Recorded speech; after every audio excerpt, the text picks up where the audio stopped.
हे guys, जय Mahakal. Welcome to your channel MPRM। आशा करती हूँ कि आप सभी स्वस्थ होंगे, निरंतर अपनी एग्जाम की तैयारी कर रहे होंगे। आज हम पढ़ने वाले हैं घटना चक्र से करंट अफेयर। आज हमारा टॉपिक है आर्थिक परिदृश्य। यदि आप हमारे चैनल पर नए हैं और अभी तक चैनल सब्सक्राइब नहीं किया है तो प्लीज़ गाइस पहले चैनल सब्सक्राइब कीजिए, वीडियो को लाइक कीजिए, कमेंट कीजिए, अपने प्यारे प्यारे फ्रेंड्स के साथ शेयर कीजिए। आर्थिक परिदृश्य, देश विदेश की आर्थिक महत्वपूर्ण घटनाएं। मुख्यमंत्री श्रमिक कल्याण योजना का शुभारंभ किस सरकार के द्वारा किया गया है? किस राज्य सरकार ने किया है? मुख्यमंत्री श्रमिक कल्याण योजना अरुणाचल प्रदेश के द्वारा स्टार्ट की गई है। इसके तहत श्रमिक के परिवारों के लिए मातृत्व लाभ 1,000 रुपए से बढ़ाकर 6,000 रुपए कर दिया है। जो श्रमिक परिवार है उनके लिए मातृत्व लाभ कितना कर दिया है? 1,000 से बढ़ाकर 6,000 कर दिया है। इसके तहत प्राकृतिक मृत्यु मुआवजा 50,000 रुपए से बढ़ाकर 2 लाख रुपए किया है। तो मृत्यु मुआवजा 50,000 से बढ़ाकर 2 लाख रुपए किया है। इसके तहत दुर्घटना मृत्यु मुआवजा 1 लाख रुपए से बढ़ाकर 4 लाख कर दिया है। यदि मृत्यु मुआवजा होता है तो 1 लाख से बढ़ाकर 4 लाख कर दिया गया है। किस बैंक ने IB साथी पहल शुरू की है? तो IB साथी इंडियन बैंक के द्वारा प्रारंभ की गई है। IB साथी इंडियन बैंक के द्वारा प्रारंभ किया गया है। साथी का पूर्ण रूप क्या है? Sustainable access and aligning technology for holistic inclusion. साथी का पूर्ण रूप है sustainable access and aligning technology for holistic inclusion. Global crypto adoption सूचकांक 2023 किसके द्वारा जारी किया गया है? तो ग्लोबल क्रिप्टो एडॉप्शन सूचकांक चैनालिसिस के द्वारा जारी किया गया है। चैनालिसिस के द्वारा जारी किया गया है ग्लोबल क्रिप्टो एडॉप्शन सूचकांक 2023। इस सूचकांक में कितने देश शामिल हैं? तो 154 देश इसमें शामिल किए गए हैं। संस्करण है चौथा। प्रथम स्थान है भारत का, दूसरा स्थान है नाइजीरिया का, तीसरा स्थान है वियतनाम का। तो किसके द्वारा जारी की गई है ग्लोबल क्रिप्टो एडॉप्शन सूचकांक? चैनालिसिस के द्वारा 2023 में। सूचकांक में 154 देश हैं। संस्करण है चौथा। प्रथम स्थान भारत है, दूसरा स्थान नाइजीरिया और तीसरा स्थान वियतनाम का है। भारत किस देश के साथ सबसे बड़ा निर्यात भागीदार बन गया है? तो भारत का सबसे ज्यादा निर्यात भागीदार कौन बना है? बांग्लादेश। किस देश ने आधिकारिक तौर पर वैगनर समूह को आतंकवादी संगठन घोषित कर दिया है? तो यूके के द्वारा आधिकारिक तौर पर वैगनर समूह को आतंकवादी संगठन घोषित कर दिया है यूके। वैगनर समूह का संबंध किस देश से है? रूस से संबंधित है। वैगनर समूह रूस से संबंधित है। वैश्विक जैव ईंधन गठबंधन की घोषणा कब की गई है? तो वैश्विक जैव ईंधन गठबंधन की घोषणा 9 सितंबर 2023 को की गई है। 9 सितंबर 2023 को की गई है वैश्विक जैव ईंधन गठबंधन की घोषणा। इस गठबंधन में कितने देश शामिल होंगे? तो इस गठबंधन में 19 देश और 12 अंतर्राष्ट्रीय संगठन शामिल होंगे। 19 देश और 12 अंतर्राष्ट्रीय संगठन। केंद्रीय मंत्रिमंडल ने किस कंपनी में विदेशी निवेश को स्वीकृति प्रदान की है? सुवेन फार्मास्यूटिकल लिमिटेड में केंद्रीय मंत्रिमंडल ने कंपनी जो सुवेन फार्मास्यूटिकल लिमिटेड है इसमें विदेशी निवेश को स्वीकृति प्रदान कर दी है। यह विदेशी निवेश जो है कितने करोड़ रुपए का है? 9,589 करोड़ रुपए का है। 9,589। भारतीय रिजर्व बैंक ने किस दर को चरणबद्ध तरीके से समाप्त करने की घोषणा की है? तो गतिशील नकद आरक्षण अनुपात ICRR को समाप्त करने के लिए घोषणा की है। किसने? भारतीय रिजर्व बैंक ने वृद्धिशील नकद आरक्षण अनुपात को। अंतर्राष्ट्रीय स्तर पर OIML प्रमाण पत्र जारी करने वाला 13वां देश कौन बन गया है? तो भारत बन गया है। OIML प्रमाण पत्र जारी करने वाला 13वां देश बन गया है भारत। इससे भारत को क्या लाभ होगा? तो अंतर्राष्ट्रीय निर्यात अपने मापक यंत्रों का परीक्षण भारत में करा सकेगा। जो अंतर्राष्ट्रीय निर्माता है वह अपने मापक यंत्रों का परीक्षण भारत में करा सकता है। OIML का पूर्ण रूप क्या होता है? International organisation for legal metrology. International organisation for legal metrology OIML का पूर्ण रूप है। OIML की स्थापना कब हुई थी? 1955 में हुई थी। 1955 में OIML की स्थापना की गई थी। स्विगी ने चवथ ई बाजार 2023 लॉन्च करने के लिए किसके साथ समझौता किया है? तो गोवा सरकार के द्वारा समझौता किया गया है स्विगी से। किसके लिए? चवथ ई बाजार 2023 लॉन्च करने के लिए गोवा सरकार के साथ समझौता किया है। सार्वजनिक सुरक्षा बढ़ाने के लिए विश्व बैंक ने किस राज्य को फंड देने की घोषणा की है? उड़ीसा को। सार्वजनिक सुरक्षा बढ़ाने के लिए विश्व बैंक उड़ीसा को फंड देगा। स्किल इंडिया डिजिटल किसके द्वारा लॉन्च किया गया है? तो धर्मेंद्र प्रधान जो कि केंद्रीय मंत्री हैं, उनके द्वारा skill India digital SID launch किया गया है। धर्मेंद्र प्रधान के द्वारा, केंद्रीय मंत्री हैं। सॉवरेन गोल्ड बॉन्ड्स 2023-24 श्रृंखला सेकंड किस अवधि के लिए खोली गई है? तो यह 11 से 15 सितंबर 2023 तक के लिए खोली गई है। सॉवरेन स्वर्ण बॉन्ड्स 11 से 15 सितंबर 2023 के लिए खोली गई है। इस अभियान अवधि के दौरान बॉन्ड का निर्गमन मूल्य प्रति ग्राम कितना होगा? तो इसका होगा 5,923 रुपये। इसका मूल्य कितना है? जो स्वर्ण बॉन्ड्स है इसका मूल्य होगा 5,923 रुपये। अगस्त 2023 में UPI लेन देन की संख्या के आधार पर कितना हो गया है? तो 10 मिलियन से अधिक हो गया है UPI लेन देन की संख्या 2023 तक अगस्त में। इसमें कुल कितने रुपए का लेन देन हुआ है? 15.7 लाख करोड़ रुपए का लेन देन हुआ है। कुल लेन देन कितना है? 15.7 लाख करोड़ रुपए का। भारतीय नवीकरणीय ऊर्जा विकास एजेंसी लिमिटेड इरेडा ने नवीनीकरणीय ऊर्जा परियोजनाओं के वित्त पोषण के लिए किसके साथ समझौता ज्ञापन MOU पर हस्ताक्षर किए हैं? तो India infrastructure finance company limited IIFCL के द्वारा हस्ताक्षर किए गए हैं। किसने? भारतीय नवीनीकरणीय ऊर्जा विकास एजेंसी लिमिटेड इरेडा ने नवीनीकरणीय ऊर्जा परियोजना के वित्त पोषण के लिए MOU साइन किया है India infrastructure finance company limited के साथ। इरेडा ने नवीनीकरणीय ऊर्जा परियोजना के सह वित्त पोषण के लिए किस बैंक के साथ समझौता किया है? तो यूनियन बैंक ऑफ इंडिया और बैंक ऑफ बड़ौदा के साथ समझौता हुआ है। इरेडा ने नवीनीकरणीय ऊर्जा परियोजना के सह वित्त पोषण के लिए यूनियन बैंक ऑफ इंडिया और बैंक ऑफ बड़ौदा के साथ समझौता ज्ञापन पर हस्ताक्षर किए हैं। कैबिनेट ने बैटरी ऊर्जा भंडारण प्रणाली BESS के विकास के लिए किस वित्त योजना को मंजूरी दी है? तो व्यवहार्यता अंतर वित्त पोषण के लिए, वायबिलिटी गैप फंडिंग के लिए। कैबिनेट ने बैटरी ऊर्जा भंडार प्रणाली BESS के लिए वित्त पोषण के लिए मंजूरी प्रदान की है। तो व्यवहार्यता अंतर वित्त पोषण के लिए। वर्ष 2030-31 तक कितने मेगावाट घंटे के BESS परियोजना के विकास की परिकल्पना की गई है? तो 4,000 मेगावाट की BESS परियोजना की विकास की परिकल्पना की गई है 2030-31 तक।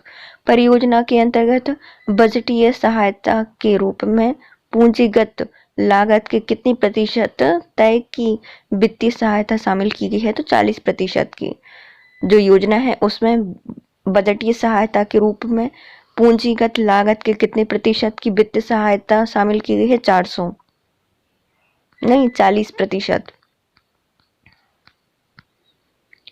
परिवहन किराया भुगतान करने हेतु देश का पहला ट्रांजिट कार्ड किस बैंक ने प्रस्तुत किया है? तो भारतीय स्टेट बैंक ने। परिवहन किराया भुगतान करने हेतु देश का पहला ट्रांजिट कार्ड भारतीय स्टेट बैंक के द्वारा SBI के द्वारा लागू किया गया है। इस कार्ड का उपयोग कहाँ किया जाएगा? मेट्रो, बस, वाटर फेरी और पार्किंग शुल्क के रूप में किया जाएगा। जो ट्रांजिट कार्ड है इसका प्रयोग मेट्रो, बस, वाटर फेरी और पार्किंग शुल्क के लिए किया जाएगा। यह किस प्रकार का कार्ड है? तो यह प्रीपेड कार्ड होगा। कौन सा कार्ड है? प्रीपेड।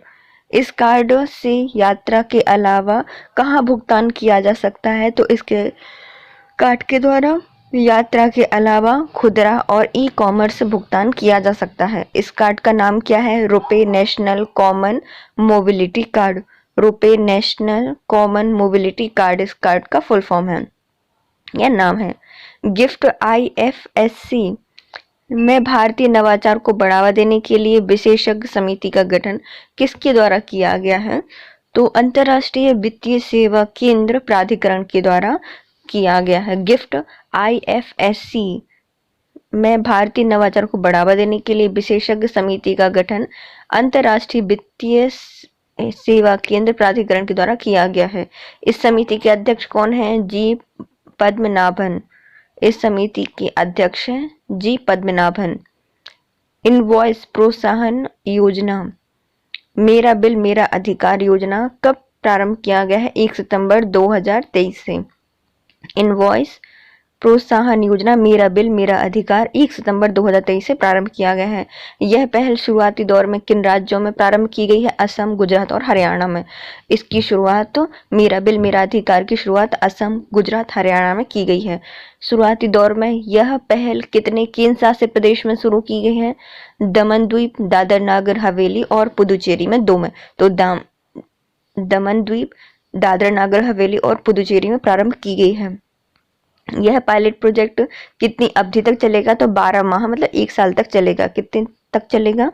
12 माह तक चलेगा। वित्तीय वर्ष 2023-24 के प्रथम तिमाही अप्रैल जून में प्रत्यक्ष विदेशी निवेश में कितने प्रतिशत की कमी आई है? तो 30% की रुपए में और 34% की डॉलर में। वित्तीय वर्ष 2023-24 में प्रथम तिमाही अप्रैल से जून में प्रत्यक्ष विदेशी निवेश में कितने प्रतिशत की कमी आई है? तो प्रतिशत में आई है 30% की, जो कि रुपए में है, और 34% डॉलर के संदर्भ में। इस अवधि में सर्वाधिक FDI किस राज्य ने प्राप्त किया है? तो महाराष्ट्र ने। सबसे ज्यादा FDI प्राप्त हुआ है महाराष्ट्र में। महाराष्ट्र के बाद दूसरे और तीसरे स्थान पर FDI प्राप्त करने में कर्नाटक, तेलंगाना और नई दिल्ली हैं। पहला महाराष्ट्र, कर्नाटक, तेलंगाना और नई दिल्ली। इस अवधि में महाराष्ट्र में कुल कितने FDI आया है? तो 36,634 करोड़ रुपए का FDI प्राप्त हुआ है महाराष्ट्र को। कितना? 36,634 करोड़ रुपए का FDI आया है महाराष्ट्र में। पिछले वर्ष की तुलना में महाराष्ट्र को प्राप्त FDI में कितने प्रतिशत की कमी आई है? तो महाराष्ट्र में 9% FDI की कमी आई है। ट्रेड ट्रस्ट फ्रेमवर्क के द्वारा भारत ने कितने देशों के साथ पहली बार पेपरलेस लेन देन का संचालन किया है? सिंगापुर ने। ट्रेड ट्रस्ट फ्रेमवर्क के द्वारा भारत ने किस देश के साथ पहली बार पेपरलेस लेन देन का संचालन किया है? सिंगापुर के द्वारा। G20 शिखर सम्मेलन 2023 में किस गलियारे की घोषणा की गई है? तो भारत मध्य पूर्व यूरोप आर्थिक गलियारा। G20 शिखर सम्मेलन 2023 में गलियारे की बात की गई है। इसमें बनेगा भारत मध्य पूर्व यूरोप आर्थिक गलियारा। इस गलियारा हेतु समझौता ज्ञापन पर किन देशों ने हस्ताक्षर किए हैं? भारत, UAE, सऊदी अरब, इटली, फ्रांस, जर्मनी, USA और यूरोपीय संघ। इस गलियारे में किन किन ने हस्ताक्षर किए हैं? भारत, UAE, सऊदी अरब, इटली, फ्रांस, जर्मनी, USA और यूरोपीय संघ। NTPC ग्रीन एनर्जी लिमिटेड ने हरित हाइड्रोजन उत्पादन के लिए किस अंतरराष्ट्रीय कंपनी के साथ समझौता ज्ञापन किया है? तो नायरा एजेंसी के द्वारा। NTPC ग्रीन एनर्जी लिमिटेड ने हरित हाइड्रोजन उत्पादन के लिए नायरा एनर्जी के साथ समझौता किया है। भविष्य का ईंधन किसे कहा जाता है? तो हाइड्रोजन को कहा जाता है भविष्य का ईंधन। RBI ने ICICI बैंक के MD और CEA के रूप में किसकी पुनर्नियुक्ति को मंजूरी प्रदान की है? संदीप बख्शी। RBI ने ICICI बैंक के MD CEO के रूप में पुनर्नियुक्ति के लिए संदीप बख्शी के लिए मंजूरी दे दी है। यह नियुक्ति कितने वर्षों के लिए की गई है? तो यह नियुक्ति 3 वर्षों के लिए की गई है। ब्रिटेन भारत के मध्य 12वीं आर्थिक एवं वित्तीय वार्ता EFD कहाँ पर आयोजित की गई है? नई दिल्ली में। भारत और ब्रिटेन की जो 12वीं आर्थिक वित्तीय वार्ता है वह नई दिल्ली में आयोजित की गई है। इस बैठक में भारत का प्रतिनिधित्व किसने किया था? केंद्रीय वित्त मंत्री श्रीमती निर्मला सीतारमण ने किया है। इस में भारत का प्रतिनिधित्व केंद्रीय वित्त मंत्री श्रीमती निर्मला सीतारमण के द्वारा किया गया है। बैठक में ब्रिटेन का प्रतिनिधित्व Jeremy Hunt, chancellor of the exchequer के द्वारा किया गया है। किसने किया है ब्रिटेन का प्रतिनिधित्व? जेरेमी हंट ने, जो कि चांसलर ऑफ एक्सचेकर है। ग्लोबल फिटनेस फेस्ट ये फेस्टिवल 2023 का आयोजन कहाँ किया गया है? जियो वर्ल्ड कन्वेंशन सेंटर मुंबई में। ग्लोबल फिटनेस फेस्टिवल 2023 का आयोजन जियो वर्ल्ड कन्वेंशन सेंटर मुंबई में किया गया है।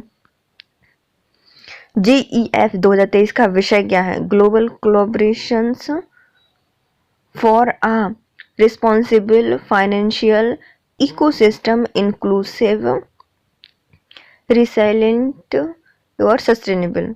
तो जो GEF 2023 है उसका विषय क्या है? Global collaboration for a responsible financial ecosystem inclusive या सस्टेनेबल रिसिलेंट।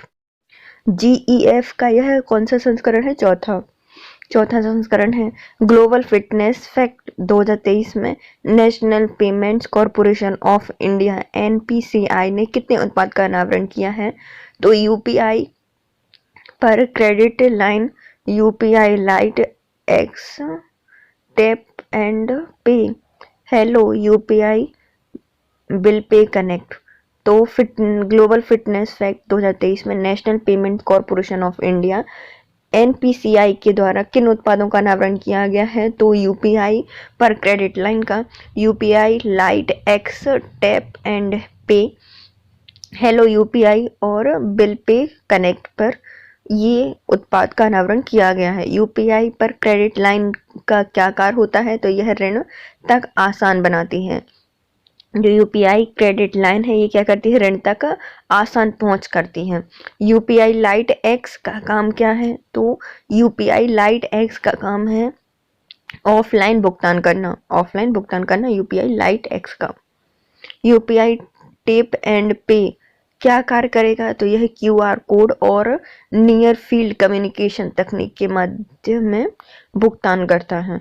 UPI टैप एंड पे का कार्य क्या होता है? तो QR कोड और नियर फील्ड कम्युनिकेशन तकनीक के माध्यम से भुगतान। हेलो UPI और बिल पे कनेक्ट क्या कार्य करते हैं? तो संवाद के माध्यम से भुगतान करते हैं। हेलो UPI और बिल पे कनेक्ट संवाद के माध्यम से भुगतान करते हैं। Leading fitness personality of the year पुरस्कार खादी सहयोग परिषद द्वारा किसने जीता है? तो यह है Adiv Ahmed. Leading fitness personality of the year award Khadi Sahyog Parishad के द्वारा अदीव अहमद को दिया गया है। अदीव अहमद कौन है? तो यह आबू धाबी स्थित लुलु फाइनेंस होल्डिंग्स के प्रबंध निर्देशक हैं। तो अदीव अहमद हैं कौन? तो आबू धाबी में स्थित जो लुलु फाइनेंस होल्डिंग्स के प्रबंधक निर्देशक हैं। भारत के अग्रणी महिला फैशन ब्रांड डब्लू ने किसे अपना ब्रांड एम्बेसडर नियुक्त किया है? तो अनुष्का शर्मा। भारत के अग्रणी महिला फैशन ब्रांड डब्लू ने किसको ब्रांड एम्बेसडर चुना है? अनुष्का शर्मा को। नेस्कॉम का अध्यक्ष किसे नियुक्त किया गया है? तो राजेंद्र नंबियार जी को। नेस्कॉम का अध्यक्ष चुना गया है राजेश नंबियार जी को। केंद्र सरकार ने बच्चों को आर्टिफिशियल इंटेलिजेंस सीखने में मदद करने के लिए किसके साथ समझौता किया है? तो एडोब के द्वारा समझौता किया गया है। केंद्रीय सरकार ने बच्चों को आर्टिफिशियल इंटेलिजेंस सिखाने के लिए एडोब के साथ समझौता किया है। एडोब किस देश की बहुराष्ट्रीय कंप्यूटर सॉफ्टवेयर कंपनी है? तो एडोब अमेरिका की बहुराष्ट्रीय कंप्यूटर सॉफ्टवेयर कंपनी है। पहला राष्ट्रीय किसान क्रेडिट कार्ड सम्मेलन का आयोजन कहाँ किया गया? मुंबई महाराष्ट्र में। पहला राष्ट्रीय किसान क्रेडिट कार्ड का सम्मेलन का आयोजन मुंबई महाराष्ट्र में किया गया। सम्मेलन का आयोजन किसके द्वारा किया गया था? मत्स्य पशुपालन एवं डेयरी मंत्रालय के द्वारा। सम्मेलन का आयोजन मत्स्य पशुपालन एवं डेयरी मंत्रालय के द्वारा किया गया था।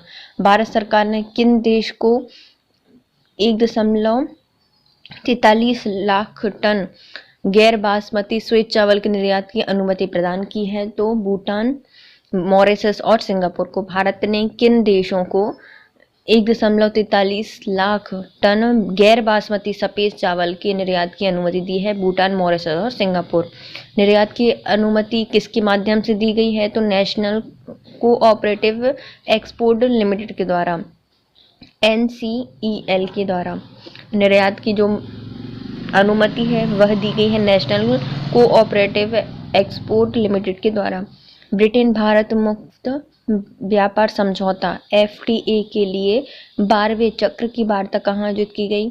यह कब आयोजित की गई? तो 1 से 31 अगस्त 2023 में आयोजित की गई ब्रिटेन भारत मुफ्त व्यापार समझौता की 12वीं चक्र की वार्ता। भारत ब्रिटेन मुक्त व्यापार समझौते के लिए वार्ता कब से कब तक प्रारंभ की गई? तो 2022 से की गई। Global finance centre banker report card 2023 में A+ श्रेणी के किस भारतीय को शीर्ष स्थान प्राप्त हुआ है? तो शांतिकांत दास, जो कि गवर्नर हैं RBI के। Global finance centre banker report card में E+ श्रेणी दी गई है। इसमें भारतीय हैं शीर्ष स्थान पर, जिनका नाम है शांतिकांत दास, जो कि गवर्नर हैं RBI के। E+ श्रेणी में किन गवर्नर को स्थान दिया गया है? तो थॉमस जे जॉर्डन, जो कि स्विट्जरलैंड के हैं, गुएन थी होंग, जो कि वियतनाम के हैं। मतलब 3 लोगों को शामिल किया गया। पहले हैं अपने शांतिकांत दास, दूसरे हैं थॉमस जे जॉर्डन और तीसरे हैं गुएन थी होंग। शांतिकांत दास भारत के हैं, थॉमस जे जॉर्डन स्विट्जरलैंड के हैं और गुएन थी होंग यह वियतनाम के हैं। यह रिपोर्ट किसके द्वारा जारी की गई है? तो ग्लोबल फाइनेंस मैगजीन के द्वारा जारी की गई है। यह रिपोर्ट कोटक महिंद्रा बैंक के किस MD और CEO ने अपने पद से इस्तीफा दे दिया है? तो उदय कोटक जी ने, जो कि कोटक महिंद्रा बैंक के MD और CEO थे, उन्होंने अपने स्थान से इस्तीफा दे दिया है। इस बैंक का अंतरिम CEO किसे बनाया गया है? तो दीपक गुप्ता जी को, गुप्त रूप से बना लिया, दीपक गुप्ता जी को बनाया गया है कोटक महिंद्रा बैंक का अंतिम CEO। इनका कार्यकाल कब तक रहेगा? तो 31 दिसंबर 2023 तक इनका कार्यकाल रहेगा। 31 दिसंबर 2023 तक दीपक गुप्ता जी का कार्यकाल रहेगा। तत्काल चेकआउट के लिए रेज रेप ने किनके साथ समझौता किया है? ट्रू कॉलर के साथ। तो तत्काल चेकआउट के लिए रेज रेप ने ट्रू कॉलर के साथ समझौता ज्ञापन पर हस्ताक्षर किए हैं। किस पेमेंट कंपनी ने स्टॉक ब्रोकिंग व्यवसाय में प्रवेश करने के लिए नया मोबाइल एप्लीकेशन लॉन्च किया है? फोन पे ने। तो पेमेंट कंपनी ने स्टॉक ब्रोकिंग व्यवस्था में प्रवेश करने के लिए नया एप्लीकेशन लॉन्च किया है फोन पे ने। इस एप्लीकेशन का नया नाम क्या होगा? शेयर मार्केट फोन पे कंपनी का एक नया एप्लीकेशन है। इसके द्वारा सुरक्षित ऑनलाइन भुगतान के लिए अल्ट ID समाधान लॉन्च किया गया है। तो किसने किया है? मास्टर कार्ड ने। तो किसने सुरक्षित ऑनलाइन भुगतान के लिए अल्ट ID समाधान लॉन्च किया है? मास्टर कार्ड ने। अल्ट ID समाधान किस तरह के लेन देन से संबंधित है? तो गेस्ट चेकआउट लेन देन से संबंधित है अल्ट ID। तो किससे संबंधित है? गेस्ट चेकआउट लेन देन से संबंधित है। गेस्ट चेकआउट लेन देन किस प्रकार का होता है? तो यह E-कॉमर्स प्लेटफॉर्म है, जो कि अमेजन, फ्लिपकार्ट आदि पर किसी ग्राहक द्वारा बिना अकाउंट खोले खरीदारी करना से संबंधित है। गेस्ट चेकआउट लेन देन किस प्रकार का होता है? तो यह एक E-कॉमर्स प्लेटफॉर्म होता है, जैसे कि अमेजन और फ्लिपकार्ट है, उनकी तरह किसी भी ग्राहक को बिना अकाउंट खोले खरीदारी करवा सकता है। अमेजन में MSME निर्यातकों के लिए सीमा पार लॉजिस्टिक को सरल बनाने के लिए किनके साथ समझौते ज्ञापन पर हस्ताक्षर किए हैं? इंडिया पोस्ट के द्वारा। अमेजन ने MSME निर्यातकों के लिए सीमा पार लॉजिस्टिक्स को सरल करने के लिए इंडिया पोस्ट के साथ समझौता हस्ताक्षर किए हैं। किस सार्वजनिक उद्यम को नवरत्न दर्जा दिया गया है? तो भारतीय रसायन एवं उर्वरक लिमिटेड को नवरत्न का दर्जा दिया गया है। तो किस सार्वजनिक उद्यम की कंपनी को नवरत्न का दर्जा दिया गया है? तो राष्ट्रीय रसायन एवं उर्वरक लिमिटेड को। यह दर्जा किसके द्वारा दिया जाता है? तो सार्वजनिक उद्यम विभाग DFE के द्वारा दिया जाता है। जो ये दर्जा है किसके द्वारा प्रदान किया जाता है? तो सार्वजनिक उद्यम विभाग के द्वारा प्रदान किया जाता है। किसानों को आधुनिक कृषि तकनीकों के बारे में शिक्षित करने के लिए किसके द्वारा कौशल विकास प्रशिक्षण शिविर आयोजित किया गया है? तो राष्ट्रीय राजधानी क्षेत्र परिवहन निगम के द्वारा। किसानों को कृषि तकनीक के बारे में शिक्षित करने के लिए कौशल विकास प्रशिक्षण शिविर आयोजित किया गया है राष्ट्रीय राजधानी क्षेत्र परिवहन निगम के द्वारा। यह शिविर कहाँ आयोजित किया जाएगा? गाजियाबाद, मेरठ में। यह शिविर गाजियाबाद और मेरठ में आयोजित किया जाएगा। सिंगापुर की BOC एविएशन लिमिटेड ने वित्त पोषण हेतु भारत की किस एयरलाइन के साथ समझौता किया है? इंडिगो के साथ। सिंगापुर की BOC एविएशन लिमिटेड ने वित्त पोषण हेतु भारत की किस एयरलाइन के साथ समझौता किया है? इंडिगो। किसने बैंकिंग और वित्तीय धोखाधड़ी पर सलाहकार बोर्ड का गठन किया है? तो केंद्रीय सतर्कता आयोग ने, CBC ने। केंद्रीय बैंकिंग और वित्तीय धोखाधड़ी पर सलाहकार बोर्ड ABBFF का पुनर्गठन किसने किया है? केंद्रीय सतर्कता आयोग CBC के द्वारा किया गया है। पुनर्गठित ABBFF का जो अध्यक्ष हैं वो कौन है? तो पूर्वीय केंद्रीय सतर्कता आयोग सुरेश N पाटिल। पुनर्गठित ABBFF के अध्यक्ष हैं पूर्वीय केंद्रीय सतर्कता आयोग सुरेश N पटेल। भारतीय ई मार्केट प्लेस ने किन वित्त वर्ष 2023-24 में कितने मूल्य के सकल व्यापार का आंकड़ा पार कर लिया है? तो 1 लाख करोड़ रुपए का आंकड़ा पार कर लिया है। सरकारी ई मार्केट प्लेस में इन किस वित्तीय वर्ष 2023-24 में कितने मूल्य के सकल व्यापार का आंकड़ा पार कर लिया है? 1 लाख करोड़ रुपए का।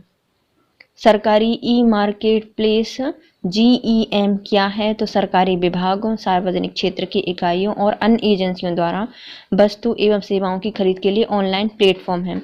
सरकारी ई मार्केट प्लेस GEM सरकारी विभाग जो कि सार्वजनिक क्षेत्र की इकाइयों और अन्य एजेंसियों द्वारा वस्तु एवं सेवाओं की खरीद के लिए ऑनलाइन प्लेटफॉर्म है। सरकारी ई मार्केट प्लेस GEM की शुरुआत कब हुई है? तो 2016 में हुई है। सरकारी ई मार्केट प्लेस GEM की शुरुआत 2016 में हुई है। RBI द्वारा लोन से संबंधित सभी तरह की जानकारियों के लिए किस प्लेटफॉर्म को लॉन्च किया है? पब्लिक ट्रेड प्लेटफॉर्म की। RBI के द्वारा लोन संबंधी समस्याओं की जानकारी के लिए पब्लिक ट्रेड प्लेटफॉर्म लॉन्च किया गया है। कैंसिल ने वित्त वर्ष 2023-24 में भारत के लिए GDP वृद्धि का अनुमान कितना लगाया है? 6%। किसने लगाया है? कैंसिल के द्वारा लगाया गया है। 2023-24 में GDP में वृद्धि होगी 6%। IRIS नामक मोबाइल ऐप किसने लॉन्च किया है? तो यस बैंक के द्वारा लॉन्च किया गया। IRIS नामक जो मोबाइल ऐप है वह यस बैंक के द्वारा लागू किया गया है। भारी उद्योग मंत्रालय ने किस कंपनी को PLI ACC योजना के लिए स्वतंत्र अभियंताओं के रूप में नियुक्त किया है? तो इंजीनियर्स इंडिया लिमिटेड ने। भारी उद्योग मंत्रालय ने किस कंपनी को PLI ACC योजना के लिए स्वतंत्र अभियंता के रूप में नियुक्त किया है? तो इंजीनियर्स इंडिया लिमिटेड को। PLI ACC का विस्तृत रूप क्या है? Production linked incentive scheme for advance chemistry cell. तो प्रोडक्शन लिंक्ड इंसेंटिव PLI का और scheme for advance chemistry cell ACC का फुल फॉर्म है। किस संस्था ने जियो फाइनेंशियल सर्विसेज में 6.67% हिस्सेदारी का अधिग्रहण किया है? तो भारतीय जीवन बीमा निगम LIC के द्वारा। किस संस्था ने जियो फाइनेंस सर्विसेज में 6.66% के अधिग्रहण कर लिए हैं? तो LIC भारतीय जीवन बीमा निगम के द्वारा। किस बैंक ने मेरियट इंटरनेशनल के साथ मिलकर भारत का पहला branded hotel credit card launch किया है? तो HDFC बैंक के द्वारा। किस बैंक ने मेरियट इंटरनेशनल के साथ मिलकर भारत का पहला branded hotel credit card launch किया है? HDFC बैंक के द्वारा। लगभग 1 वर्ष में यूनिकॉर्न स्टार्टअप बनने वाला भारतीय स्टार्टअप कौन सा हो गया है? तो जेप्टो। एक ही वर्ष में यूनिकॉर्न स्टार्टअप बनने वाला भारतीय स्टार्टअप हो गया है जेप्टो। जेप्टो क्या है? तो यह एक किराना स्टार्टअप है। क्या है? किराना स्टार्टअप। यूनिकॉर्न स्टार्टअप क्या होते हैं? तो जो 1 अरब अमेरिकी डॉलर मूल्य पाने वाले निजी स्टार्टअप होते हैं उन्हें यूनिकॉर्न स्टार्टअप कहा जाता है। क्या होते हैं? 1 अरब अमेरिकी डॉलर मूल्य पाने वाले निजी स्टार्टअप यूनिकॉर्न स्टार्टअप कहलाते हैं। केंद्र सरकार ने GST अनुपालन के लिए किस बिल पे को अपनाया है? तो लकी बिल पे केरल। किस बैंक ने GST अनुपालन के लिए बिल पे को अपनाया है? तो लकी बिल पे केरल। इस ऐप का किसने विकसित किया है? तो इस ऐप को डिजिटल यूनिवर्सिटी केरल के द्वारा विकसित किया गया है। डिजिटल यूनिवर्सिटी केरल के द्वारा। भारतीय रिजर्व बैंक ने इंटरनेट से वंचित इलाकों में ऑफलाइन भुगतान की अधिकतम राशि को 200 रुपए से बढ़ाकर कितने रुपए कर दी है? 500 रुपए कर दी है। तो भारतीय रिजर्व बैंक ने इंटरनेट से वंचित इलाकों में ऑफलाइन भुगतान की अधिकतम राशि को 200 रुपए से बढ़ाकर 500 रुपए कर दी है। यह ऑफलाइन भुगतान किसके जरिए किया जाएगा? तो यूपीआई लाइट वॉलेट के द्वारा किया जाएगा। तो ऑफलाइन भुगतान किसके जरिए किया जा सकता है? तो यूपीआई लाइट वॉलेट के द्वारा किया जा सकता है। भारतीय प्रतिस्पर्धा आयोग सीसीआई ने भारतीय एयरटेल पर नियमों का पालन न करने वालों के लिए कितने रुपए का जुर्माना लगाया है? 1 करोड़ रुपए का। भारतीय प्रतिस्पर्धा आयोग ने भारतीय एयरटेल पर नियमों का पालन न करने पर 1 करोड़ रुपए का जुर्माना लगाया है। किस कंपनी ने युस्ता फैशन स्टोर का अनावरण किया है? तो रिलायंस इंडस्ट्रीज के द्वारा। युस्ता फैशन स्टोर का अनावरण किया है रिलायंस इंडस्ट्री ने। केंद्रीय सरकार ने आंशिक रूप से उभरे चावल पर कितने प्रतिशत निर्यात शुल्क लगाया है? तो 20% का निर्यात शुल्क लगाया है। तो केंद्र सरकार के द्वारा आंशिक रूप से उबले पर वर्ल्ड चावल पर कितने प्रतिशत का निर्यात शुल्क लगाया है? 20% का निर्यात शुल्क लगाया है। किस बैंक ने ग्राहकों के लिए इन्फिनिटी सेविंग अकाउंट का शुभारंभ किया है? एक्सिस बैंक ने। किस बैंक ने ग्राहकों के इन्फिनिटी सेविंग्स अकाउंट का शुभारंभ किया है? एक्सिस बैंक ने। स्वराज ट्रैक्टर्स का ब्रांड एम्बेसडर किसे नियुक्त किया गया है? महेंद्र सिंह धोनी को। स्वराज ट्रैक्टर्स का ब्रांड एम्बेसडर चुना गया है महेंद्र सिंह धोनी को। National payments corporation of India NPCI और यूपीआई सुरक्षा जागरूकता अभियान किस नाम से लॉन्च किए गए हैं? यूपीआई चलाएगा 3.0। National payments corporation of India NPCI द्वारा यूपीआई सुरक्षा जागरूकता अभियान यूपीआई चलेगा 3.0 नाम से लॉन्च किया है। इसका कौन सा संस्करण है? तो यह तीसरा संस्करण था। इसका उद्देश्य क्या है? सुरक्षित, आसान और त्वरित तरीके से यूपीआई को बढ़ावा देना। सुरक्षित, आसान और त्वरित तरीके से यूपीआई को बढ़ावा देना। यूपीआई चलेगा अभियान को कब शुरू किया जाएगा? तो वर्ष 2020 में शुरू किया गया था। जो यूपीआई चलेगा इसको 2020 में स्टार्ट किया गया था।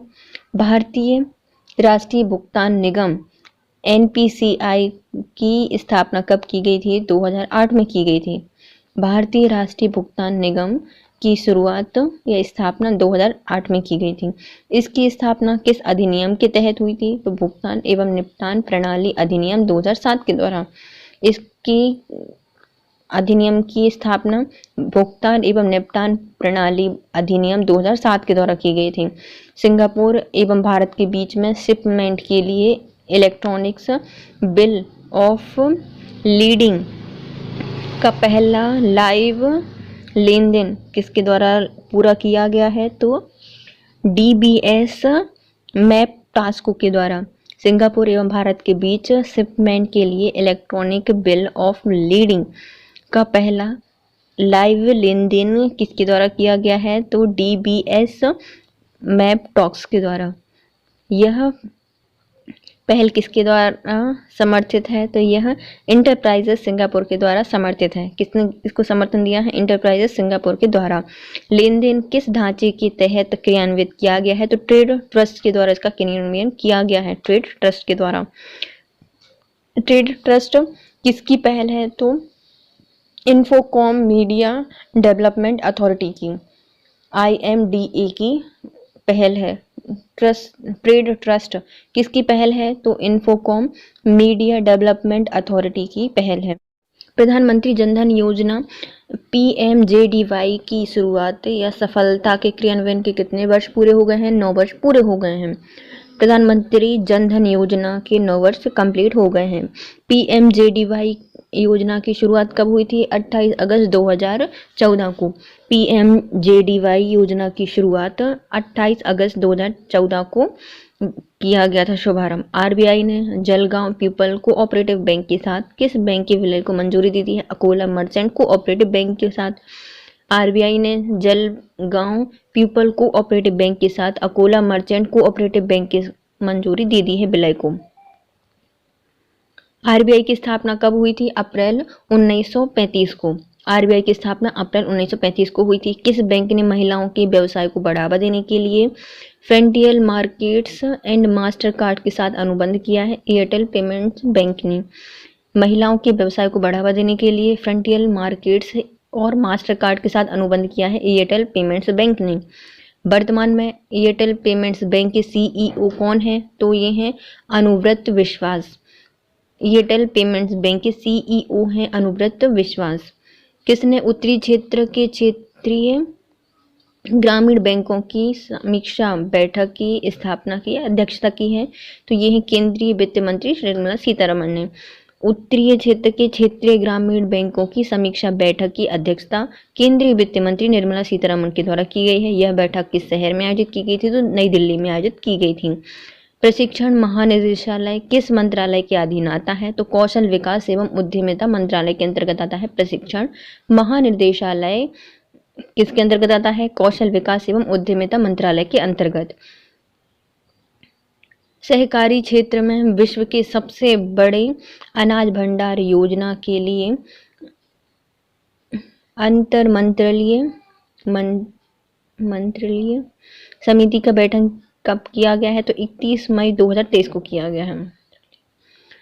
सहकारी क्षेत्र में विश्व के सबसे बड़े अनाज भंडार योजना के लिए अंतर मंत्रालय समिति बनाई गई है, जिसको 31 मई 2023 में गठन किया गया है। पायलट प्रोजेक्ट के तहत यह योजना कम से कम कितने जिलों में लागू होगी? तो 10 जिलों में इस योजना को लागू किया जाएगा। किस कंपनी ने तमिलनाडु के साथ इलेक्ट्रॉनिक घटक विनिर्माण सुविधा अनुबंध पर हस्ताक्षर किए हैं? फॉक्सकॉन इंक, जो कि ताइवान की कंपनी है, इसने तमिलनाडु के साथ इलेक्ट्रॉनिक घटक विनिर्माण सुविधा अनुबंध पर हस्ताक्षर किए हैं। फॉक्सकॉन इंक ताइवान ने। यह अनुबंध कितने रुपए का हुआ है? तो 1600 करोड़ रुपए का हुआ है। 1600 करोड़ रुपए का अनुबंध किया है। CAIT ने किस ऑनलाइन प्लेटफॉर्म के निर्माण की घोषणा की है? तो राष्ट्रीय डिजिटल नागरिक फोरम। काइट ने ऑनलाइन प्लेटफॉर्म के निर्माण की घोषणा की है राष्ट्रीय डिजिटल नागरिक फोरम। किस ऑनलाइन प्लेटफॉर्म का उद्देश्य क्या है? तो इस ऑनलाइन प्लेटफॉर्म का उद्देश्य है व्यापारियों और उपभोक्ताओं के अधिकारों को बढ़ावा देना। व्यापारी और उपभोक्ताओं के अधिकार को बढ़ावा देना।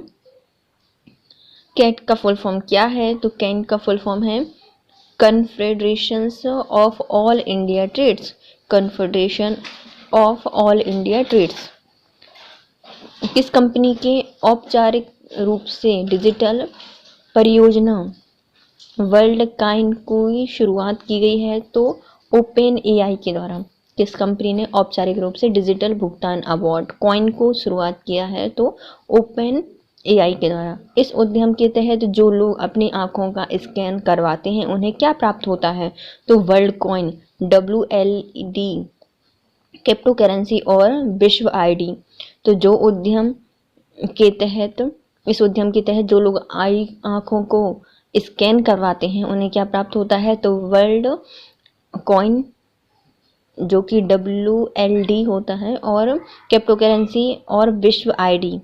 व्यक्ति के आइरिस पैटर्न को स्कैन करके बायोमेट्रिक डाटा एकत्रित करने के लिए किस उपकरण का प्रयोग किया जाता है? तो ऑर्ब का प्रयोग किया जाता है। तो आइरिस पैटर्न को स्कैन करने, बायोमेट्रिक डेटा एकत्रित करने के लिए ऑर्ब का प्रयोग किया जाता है। ओपन एआई के सीईओ कौन है? तो ओपन एआई के सीईओ हैं सैम अल्टमैन। ओपन एआई के सीईओ हैं Sam Altman. Online game casino घुड़दौड़ पर जीएसटी कब से लागू होगा? 1 अक्टूबर 2023 से। ऑनलाइन गेम्स कैसीनो घुड़दौड़ पर जीएसटी लागू होगा 1 अक्टूबर 2023 से। जीएसटी काउंसिल द्वारा ऑनलाइन गेमिंग पर कितने प्रतिशत जीएसटी लगाने का प्रस्ताव है? तो 28% का। जीएसटी काउंसिल के द्वारा ऑनलाइन गेमिंग पर जीएसटी लगेगा 28% तक। केंद्र सरकार ने लंबित अनुबंधात्मक विवादों के प्रभावी निपटान हेतु कौन सी योजना बनाई है? तो विवाद से विश्वास 2। केंद्र ने निलंबित अनुबंधात्मक विवादों से निपटने के लिए योजना चलाई है विवाद से विश्वास 2। इस योजना की घोषणा कब की गई थी? तो इसकी शुरुआत या फिर घोषणा की गई थी 2023-24 के केंद्रीय बजट में। 2023-24 के केंद्रीय बजट में इसकी घोषणा की गई थी। इसके साथ होता है video complete guys. If you like my video please share, subscribe and comment. Thank you so much guys, have a nice day.